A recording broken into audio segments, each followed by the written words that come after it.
Yeah. Ladies and gentlemen, boys and girls. Alright, so this is a NOVEDUCATION podcast. Welcome back to NOVEDUCATION. As always, I am your host, NOVED. Thank you for tuning in. It is Monday, May the 16th. Monday, May the 16th. Sorry for the late episode. I had a doctor's appointment, and then a couple things I had to take care of today, but it's all good, ladies and gentlemen. We are here. Hope everybody had a fun weekend, safe weekend. NBA playoffs, man, they were ramping up. We are now in the conference finals now. Jesus, man, this season went by fast, man. Pretty soon, the NFL season about to be here, you know what I'm saying? So, yeah, we got some things to go over. We got some fight nights to talk about. A couple things, boxing, UFC, of course, the NBA playoffs, the conference finals moving on. Few NFL news. And then we're going to continue with our fantasy football implications projected by the divisions. And we are going to be talking about the NFC North. Last week we talked about the AFC North. Now we are going to talk about the NFC North. So if you want to hear that, go listen to the last episode. Thank you for tuning in. Please subscribe, rate, review, follow, all that good stuff. Shout out to my boy Victor Gomez at Victor93Till.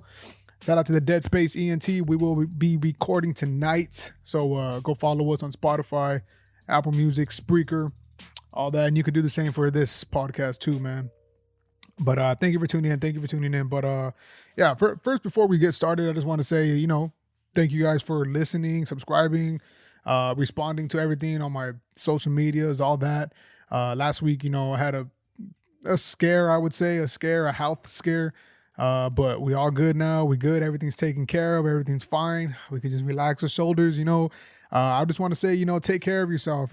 Not only, you're not only there for everybody else too, but you got to be there for yourself in order to take care of everyone else. So if you got kids, family members, or even if you're just on your own, man, if you don't think no one cares, man, I care. Hit me up. If you want someone to talk to, let me know, man. Just hit me up. But take care of yourself out there. Mental health, physical health, it's all important, ladies and gentlemen. It is all important. But like I said, we are here. So this past weekend we had some boxing. We had some pretty cool fights.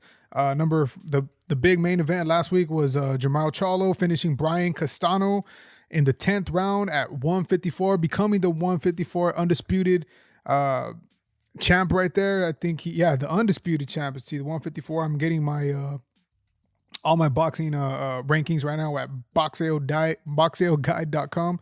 So shout out to them. Yeah, so Jermall Charlo at 154. He is the undisputed right now. And then, of course, Castano is right under there. It was a good fight, but obviously, Jermall and his brother, they're born to be boxing. And ever since, Jermall's loss, he took a big step back. And a lot of people in the boxing community, they haven't seen him as dominant as a lot of people think he is or should be. Yes, he's dominant right there. His at 154, he's the best right now. It's proven right now. I can't see anybody beating him right now. I know Earl Spence said is all over social media saying, that they should put him in the pound for pound rankings. I'm not going to go as far to say that yet. In the top 10 pound for pound rankings, there's still, I believe, 10 boxers who are pound for pound better right now. Even the Golovkins, the Bivol, all that, so, but if you want to make a case for Jermall Charlo, not Jermall Charlo, make your case. He definitely does have the case. That one owl and that tie didn't define his record. He definitely proved it this weekend, and the man is powerful. He has that powerful punch. They believe he knocked him down once before that, and then he got him in the corner, and the ref TKO'd him. Called it right there. So, props to Jermall Charlo getting back in the fucking swing of things, being the undisputed at 154. Shout out to you, man. Then also, in one of the undercard, I believe it was the co-main event, but Jaron Ennis, man, at 147, he's probably going to be the next guy to talk about. A lot of people, they want to talk about, there's fighters that are coming up.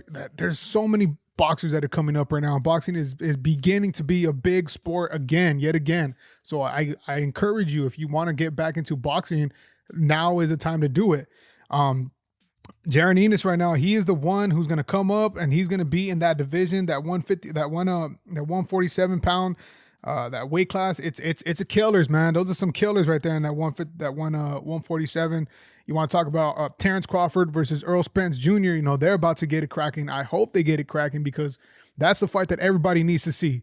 That's the fight. I believe that it can get boxing back to where it was before. You know, you want to talk about the Mayweathers, Pacquiao's, Marquez's, De La Hoya's, those type of things. That fight needs to happen in order for boxing to get back into the swing of things. So that 147 is full of killers. You want to so Crawford. I'm looking at boxeoguide.com. Crawford, Spence, Enos, Virgil Ortiz, Thurman, Ugas, Alexander. And then you have Danny Garcia back down there, Ben Connor, all the Mikey Garcia is still back there. So that 147 fucking pounds right there is a fucking killer fucking weight class. I think what's next right now for fucking Enos, I think a lot of people are screaming for the Keith Thurman, but I think if Virgil Ortiz can, you know, they can get that fight going, you know, just get that pound for pounds, the from 1 through 4 and get it sorted out. That way, when you do have the Spence versus Earl Jr., Crawford versus Spence, once you get that fight cracking, things start to get, a picture is starting to show on that 147 weight class. So yeah, so props to Enos. That man is powerful, dude. He is a powerful beast, and I think he's going to be a problem at that 147. So if you haven't seen it already, go see that fight. Jaron Enos, 147. What do you think is next for him? I do think it's Virgil, but a lot of people are calling for Keith Thurman, so it might happen for Keith Thurman. But either way, at that 147 weight class, I'm praying to the boxing gods.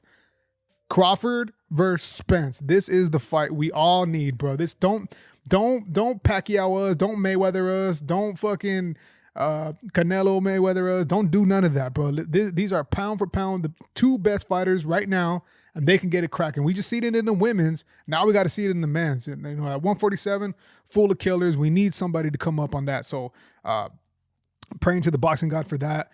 Number 3 on our list, we have Amir Khan retiring for boxing. Amir Khan, you know, unfortunately, a lot of people know him from being knocked out by Canelo Alvarez. Fuck, I'm a little fucked up. But this dude, he's one of the better boxers in the world.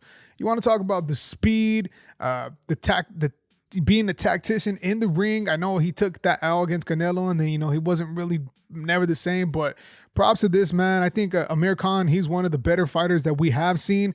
He will go in the class of the Paulie Malignaggi class, you know, where it's not the best in that conversation of the best pound for pound or greatest ever, but he's just right up under it, you know what I'm saying? Where you could talk and be like, oh shit, yeah, I remember Amir Khan. He had some good fights, but unfortunately that knockout against Canelo was dirty, bro. It was dirty fucking. But Amir Khan, you know, respect, shout out to you, man. Enjoy retirement. I hope he becomes, you know, a coach. I'm pretty sure he has his own camps, and then to be an analyst. We really got to start putting these fighters who can speak, because sometimes some fighters, you know, when they get out of the game, you know, they get beaten up so much that they have like an impediment problem where they can't speak as much. It's no like slight to them, slight to fighters. It's just what it is. But so like mental health for like fighters, you know, just overall health for fighters, it'll be good for them, because that way they can have a career after fighting. You see it a lot, you know, in the UFC right now, in boxing. I just want to see, you know, fighters do good even outside of the ring. So hopefully Amir Khan can do something like that. If not, he can go and do his own thing, whatever it is, what it is. But shout out to Amir Khan for retiring from the sport of boxing.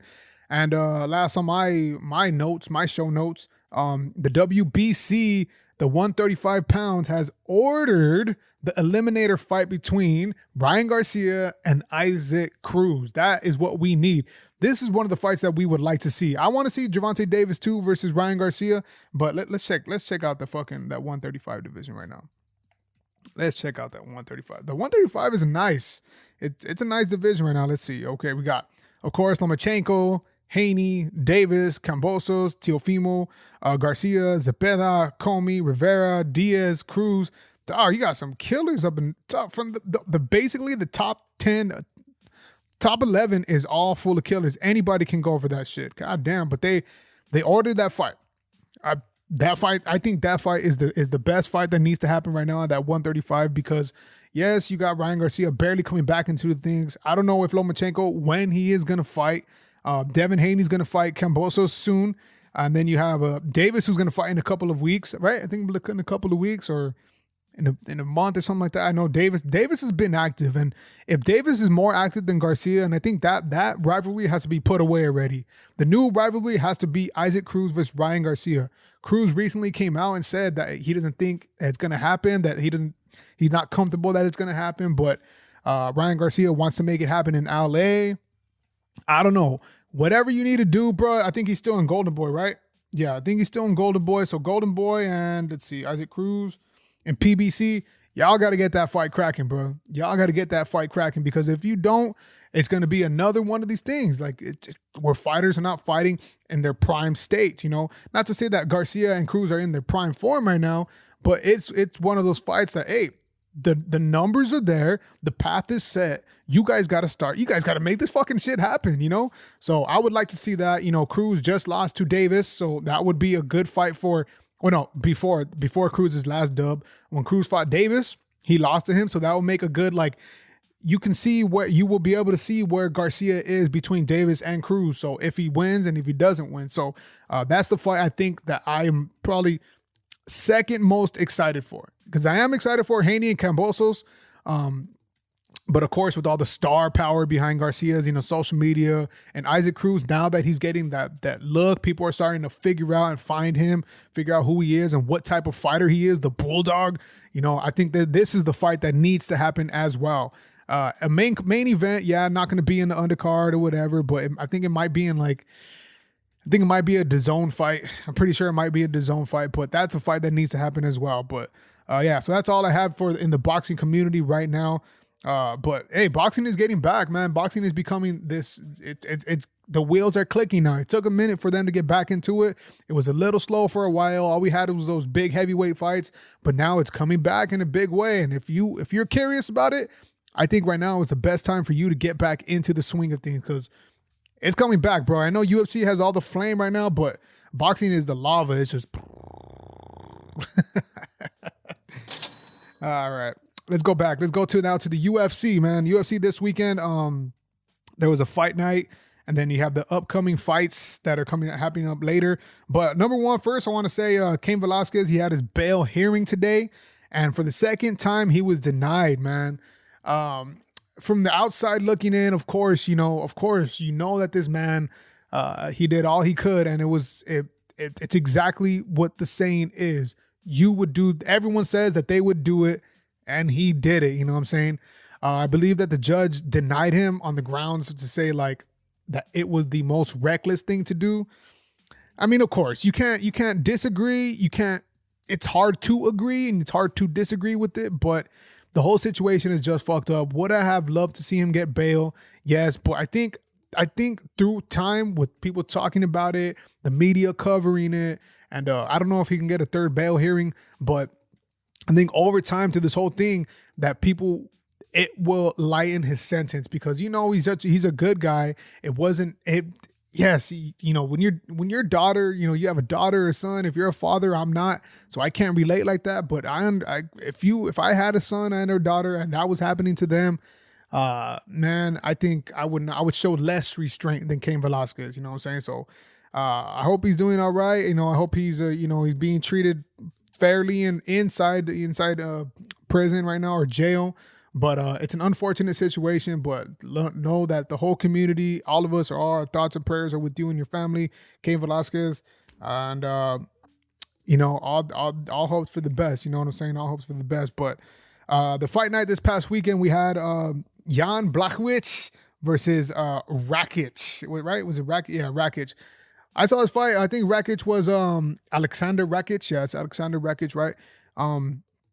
I thought Jan Blachowicz, I thought he was cool. He had he thought he had the slight edge a little bit, you know.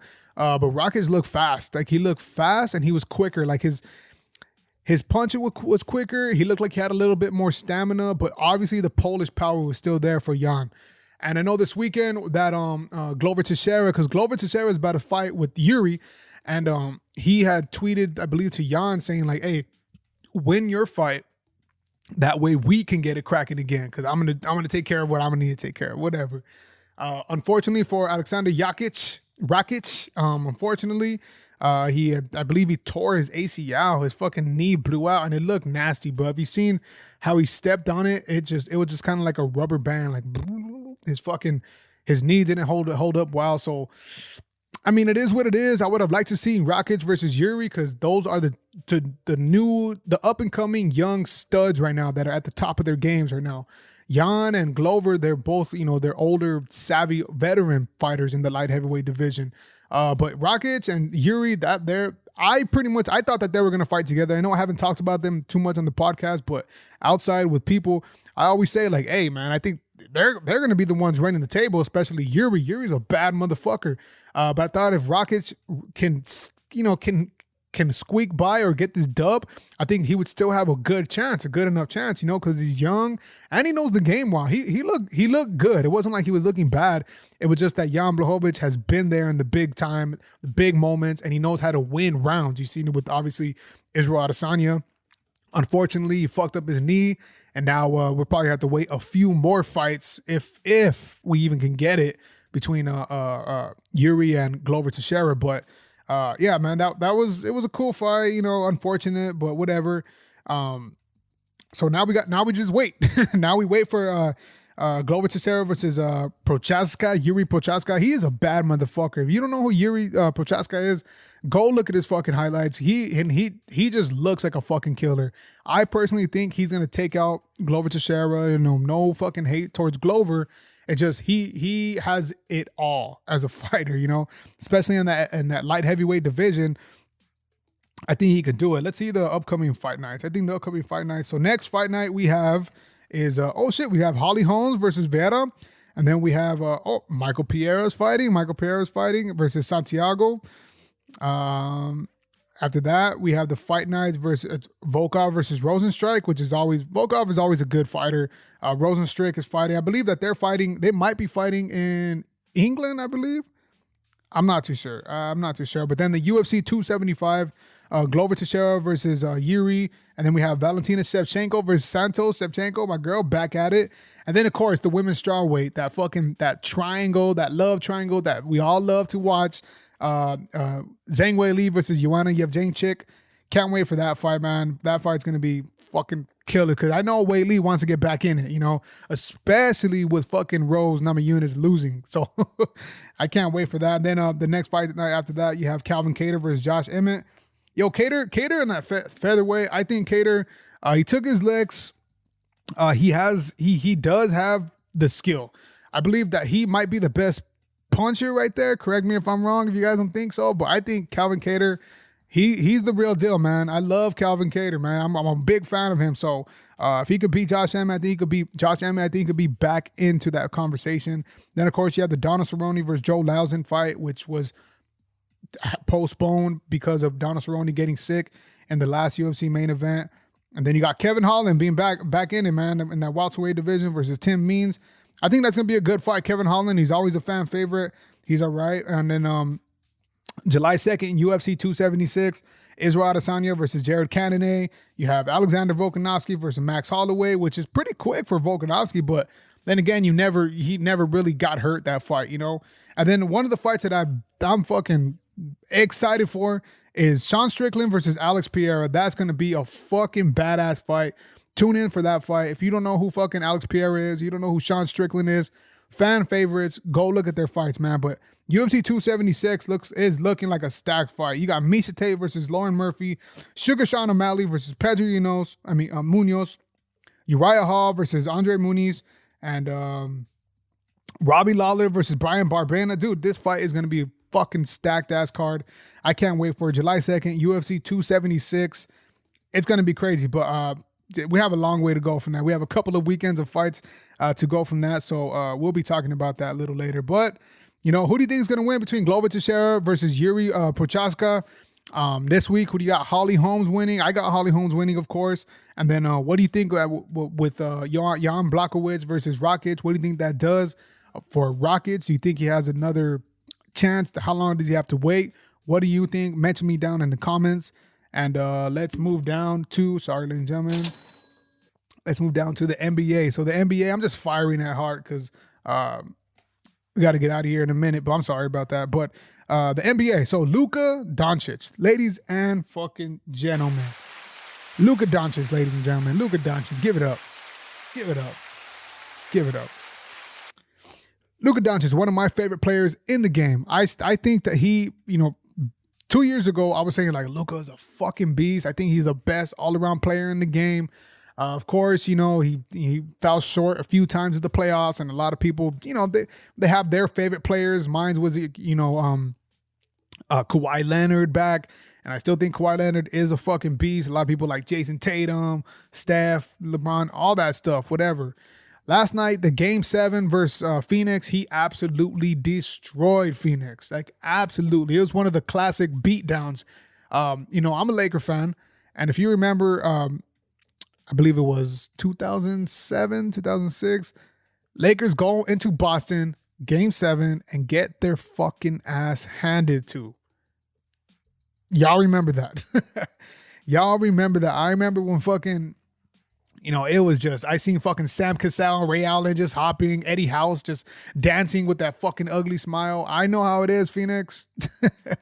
I know how it is. But here's the deal. Here is what it is. Do not fucking start celebrating. Do not start talking shit. Do not start getting big-headed just because you're up a little bit. Anything could happen in the playoffs. These are the NBA playoffs. We're talking about the most professional, the baddest, the best in the world professional players. Anything could happen.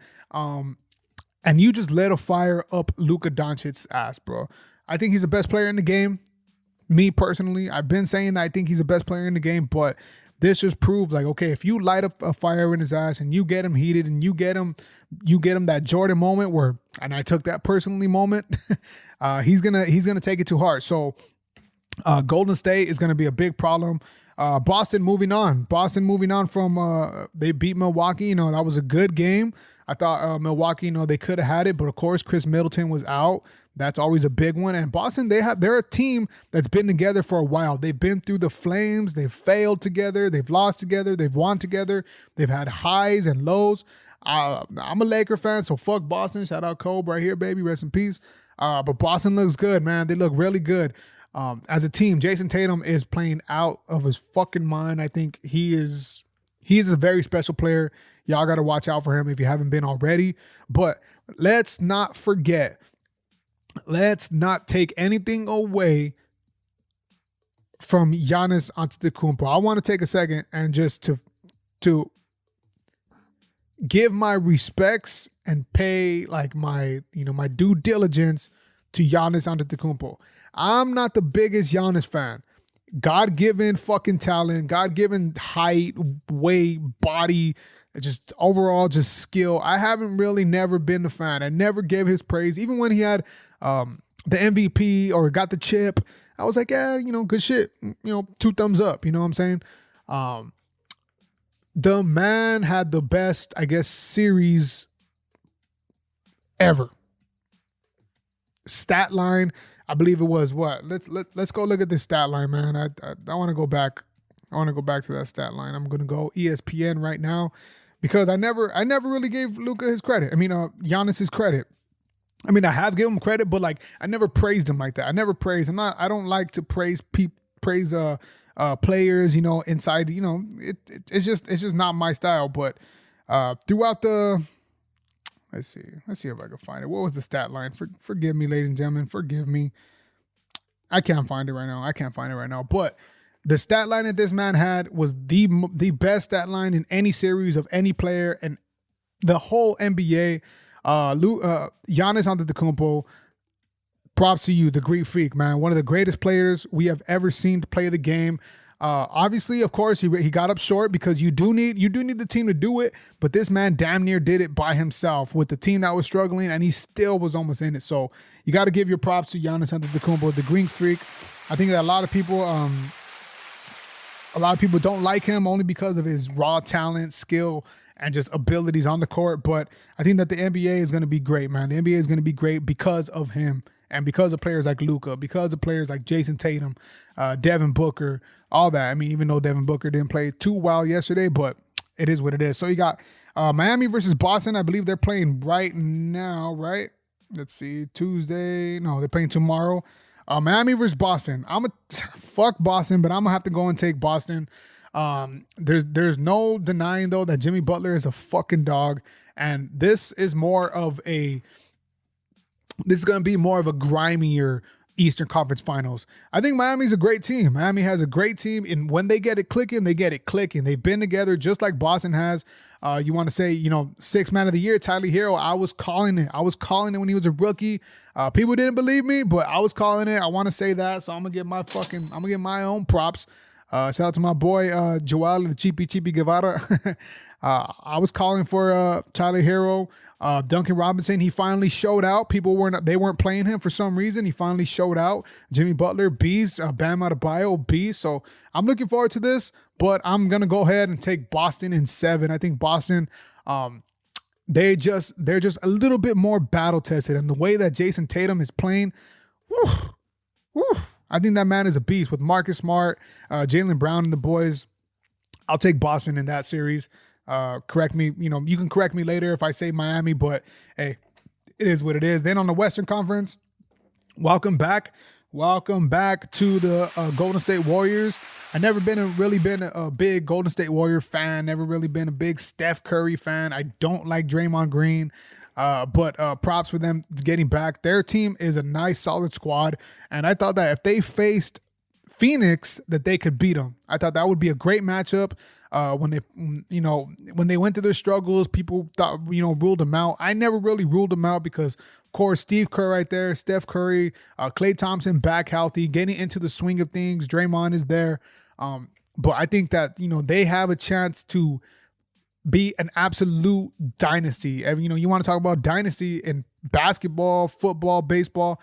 They have a chance to become that team, that type of team of where the dynasty where they can actually surpass just regular teams. You know what I'm saying? So versus Dallas Mavericks, Dallas, they looked hot. They looked like they were coming nice. They're coming off the losses. They were down 0-2, and they kind of had a chip on their shoulder. There's that video of Jason Kidd saying, coaching them up and saying like, no, go right here, no, stay down. That's how you fucking coach a team, bro. We need more videos like that of coaches doing that type of shit. But fuck it. I'm going to go with Dallas, bro. I'm going to go with Dallas in 7. I'm going to say Luka is just going to be too much. And last year when I seen him, when he was in the playoffs last year and he just looked tired, you know what I'm saying? The season before that, he looked tired. He looked pissed. If you give this man some air, he's going to do his absolute best to win this game. I'm going to say Warriors. I'm going to say Mavericks in 7, man. No slight to fucking Steph. Steph, of course, is going to be fucking dangerous. He's been there, done that. He wants to get another one. Klay wants to get another one. Draymond wants to continue talking his shit. But I'm gonna say the Mavs. I'm gonna go with the underdog. I'm gonna go with my heart. I wanted to say Luka in the beginning, but the team wasn't that well rounded. I went ahead and actually went with Phoenix. So bite myself in the ass. But yeah, I'm gonna have to go with Dallas in 7. So I'm going Boston in 7 and Dallas in 7. Can't wait for these fucking conference finals, man. It's been a minute to where, basketball's finally to where it's at again. You had the coronavirus year, and then last year was a little up and down, but I think this year it's fun, man. It's fun. So if you're watching the games anywhere, please drink responsibly.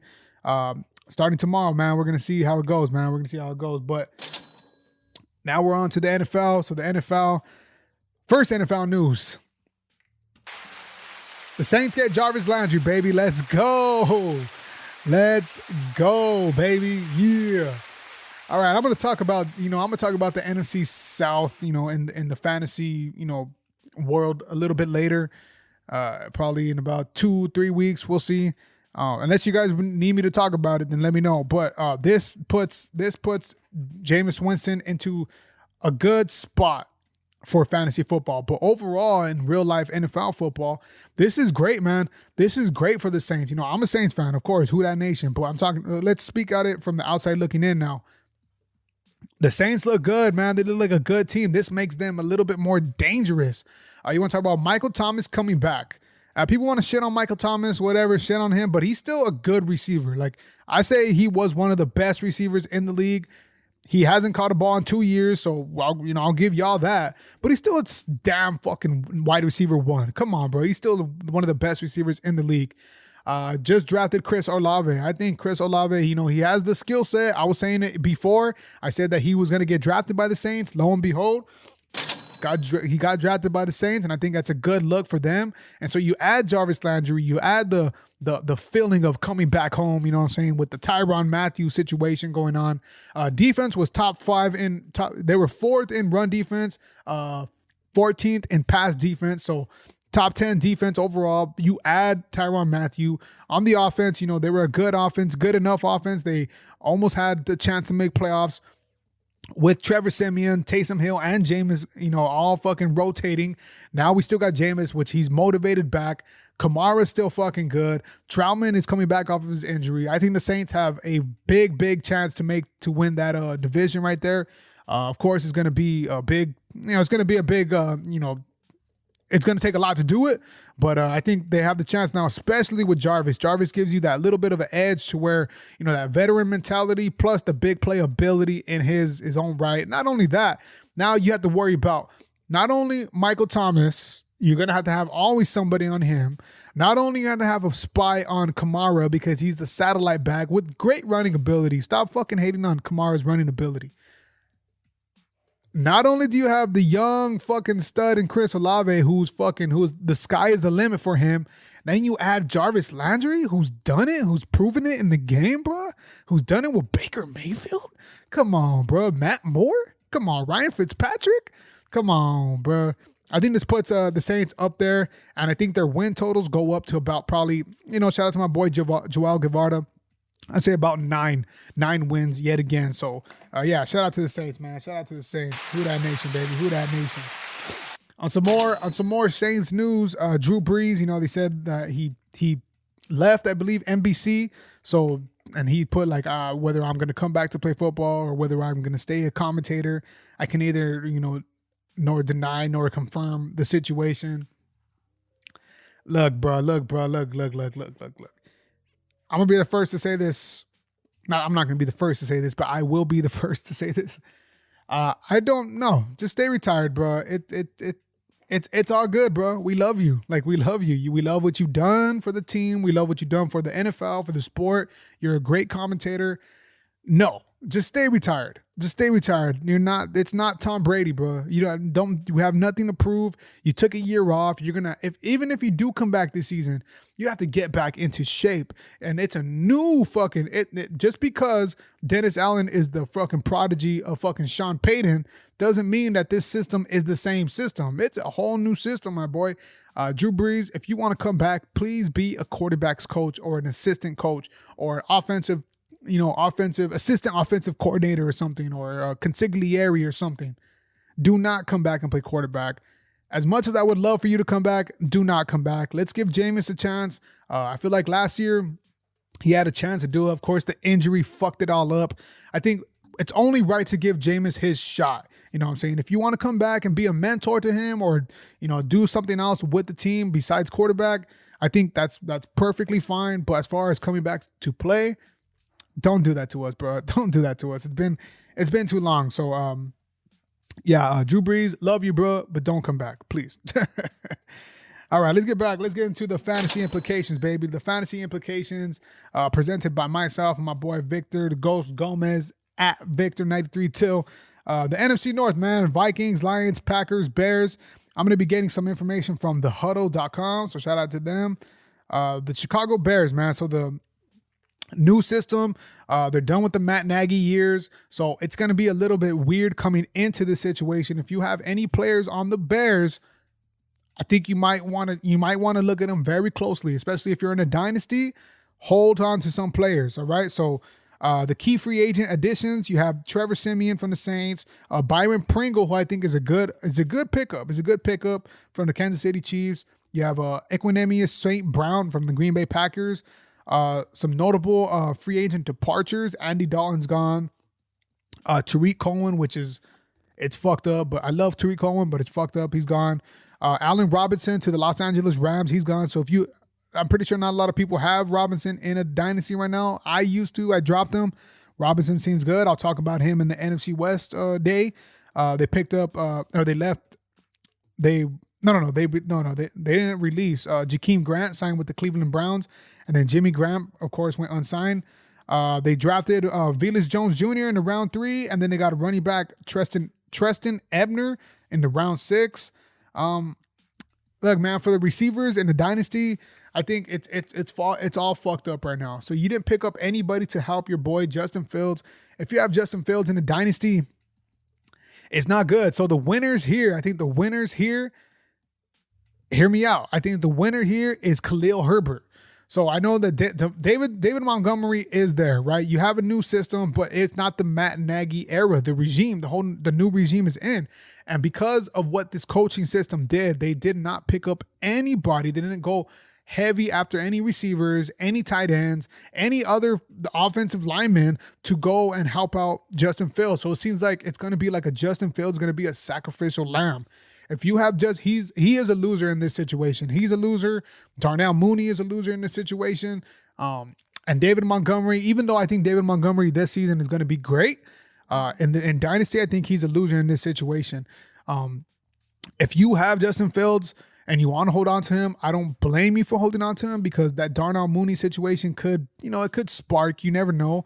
But if I was a betting man, I would say that it's not going to look good. So overall, it's going to be a losing squad on that Bears team. But this is David Montgomery's last season there. Khalil Herbert looked very, very great last season. When David Montgomery was out, I picked him up. I played him. Khalil Herbert looked good, and he was doing it up against the best run defense, which was the Tampa Bay Buccaneers at that time. David Montgomery, they're not going to re-sign David Montgomery. This is a whole new regime. Like I said, they didn't do anything to help out their young quarterback. They didn't do anything to help out their young receivers. They let it be, bro, because this is the sacrificial lamb season.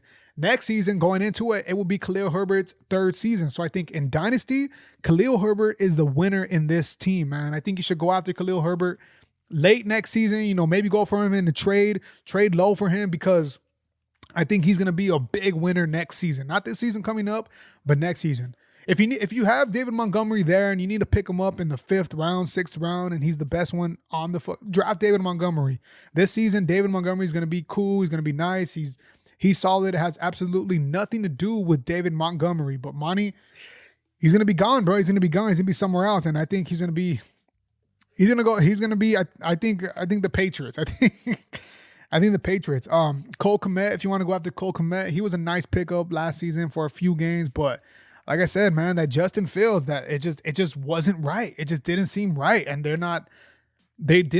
have no additions. They have nothing in the future to help him out. It just seems like a bad situation. So the Chicago Bears overall, bad situation, man. All right, so the Detroit Lions. Let's go to the Detroit Lions. Notable key free agent additions. They picked up wide receiver DJ Chark. That was a good pickup. I thought Chark, I thought he was slept on, because he had the little downslope after his rise in Jacksonville, and then he got hurt, and then with the coming of the what's his name? The coach, Urban Meyer, it was all bad for DJ Chark. But, there was no notable key free agent departures.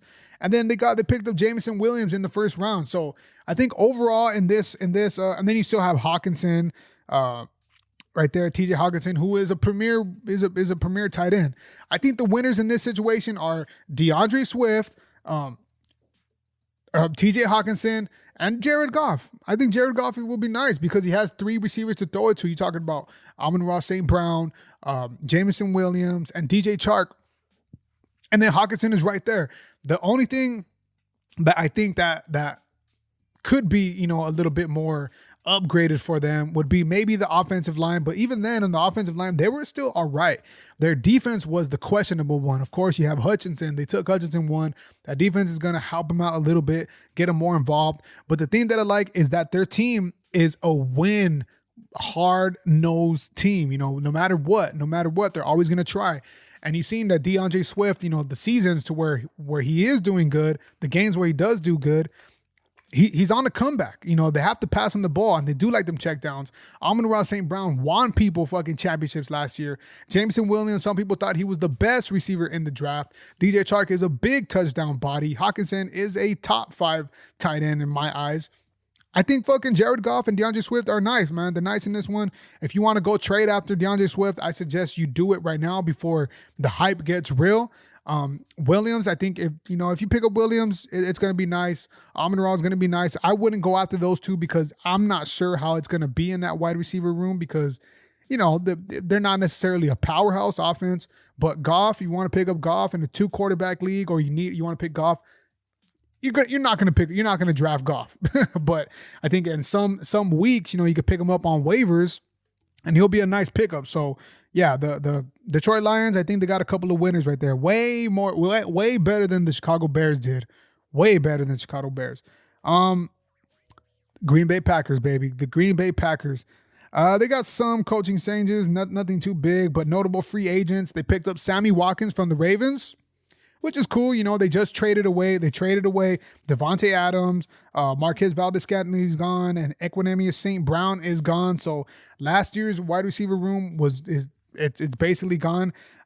They drafted Christian Watson, who I think is going to be great, and then Romeo Doubs. I think the winners for this team is obviously Aaron Jones and Christian Watson, bro. The number one reason why I believe Christian Watson will win people leagues and win people weeks is because you got to be tied to a good quarterback. That's one of my keys going into the season.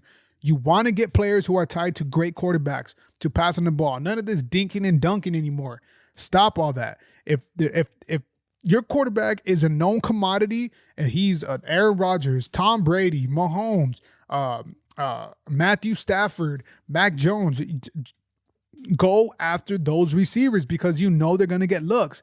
And you only have Sammy Watkins is great, but Christian Watson is the one they drafted. They went after him for a reason. They finally got Aaron Rodgers' help. So the winners right now, Aaron Jones and Christian Watson. But if you want to draft for the future, A.J. Dillon is someone that you should definitely be looking for because A.J. Dillon, he is someone that Matt LaFleur likes, and I think that he's going to be the guy as soon as Aaron Jones is out. Even though Aaron Jones, he got the contract, it's whatever. But I think when Aaron Jones is out and he's not playing, or maybe he goes down or something, A.J. Dillon's going to be the guy. So I think if the winners here, Christian Watson and Aaron Jones, if you're looking at that, you know what I'm saying? If you can draft Aaron Jones, I know Aaron Jones, he's always going to be overlooked for some reason, but he ends up putting out he always puts out the fantasy points, man. So shout out to Aaron Jones.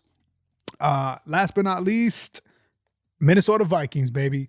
They had no notable free agent additions. They had Tyler Conklin leaving to New York, and then they drafted running back Ty Chandler in the 5th. It's pretty much the same, bro. The safe winners here are Justin Jefferson, Dalvin Cook, and Kirk Cousins. Kirk Cousins is a quarterback that you could pick up at the end of your draft. People are always sleeping on Kirk Cousins for some weird reason because, I don't know, maybe the name, maybe the big-time ability earlier in his career that he didn't get it done. But he's been putting up points. People compare his type of style, his fantasy outlook, to the same as Matthew Stafford. And I could agree. Both of them have the ability to get it to their number one target and hand it off. And they're always in the game. Their defense does enough for them to keep him in the game. I think Kirk Cousins is a solid quarterback. If you need to pick up Allen Thielen, or if you have Thielen in a dynasty right now, I would try to trade him away before it happens. And you know what I'm talking about. He's getting older, and I think, the hill is coming faster than what it is. You've seen a couple of injuries last season. Even though he still had a good season pretty much.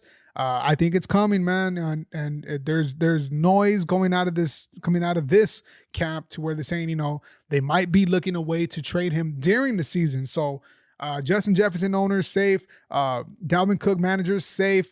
Of course, you got to pick up your Alexander Madisons always, all the time. So, but Kirk Cousins, Justin Jefferson, and Dalvin Cook all safe. And I think they're definitely winners in this season. So that is the NFC North, ladies and gentlemen. Who do you like from this team? Who do I think is the best team right here? I'm still going to have to go with the Packers. I think the Packers, they did enough. They picked up a lot of defensive players. Their defense was nice. They just signed Jair Alexander to 4 years today. Their depth front fucking four is as solid as it would come in the NFL. Rodgers is Rodgers. They picked up Christian Watson, who is a solid receiver, and he's a great run blocker. They still have Aaron Jones. They signed him. A.J. Dillon, they signed him. Good offensive line. You know, the Packers are, you know, they do enough every single year. So I'm about to say the Packers, Vikings, Lions, and then Bears. I'm putting Bears at the end because what they're doing to Justin Fields right now is totally unjustified, man. And I can't, you know, I don't know what's going on in there, but we'll see what happens. But that's all I have for you today, ladies and gentlemen. Like I said, you know, take care of yourselves, you know, be safe. Stay healthy, you know, go get checked up, go to the doctors, check up on your loved ones, tell them you love them, tell your homies what's up, how you doing. Kendrick Lamar just dropped, you know what I'm saying? So go listen to that album. I think it's one of the best albums ever. People are talking shit about the album. I think it is a beautiful, great album. To me, quick notes on that, to me, it feels like the end of a movie, you know, that feeling where things are just wrapped up and there's nothing more to say. But this, it gets better with every listen. I don't understand why people are saying it's the worst. You know, Kendrick to me is not that type of artist to where it's like you can rank him anymore. It's not even in the race. It's not even in the conversation. As my boy Dylan Torcio, shout out to him, and Lucas, his new baby. As he would say, is like, I guess I'll call him the GOAT, you know, just to generalize it, but it ain't even that no more. The conversation it's not even that no more. So if you ever get a chance, man, go listen to that new album, Mr. Morale and the Big Steppers. It is a beautiful album. I know I'm going to be talking about that with him and Master E later on during the week. Tonight, we'll be recording with the Dead Space ENT. We're going to be talking about some of the NBA playoffs, some current events and shit like that. And then Thursday, I'm going to be doing another fantasy episode. I know last week I didn't do it, but like I said, last week I was going through a bunch of stuff and, you know, I didn't want to share it, but thank you for having me in your thoughts and shit like that. But like I said, ladies and gentlemen, please subscribe, rate, review, and I'll catch you guys later. Peace.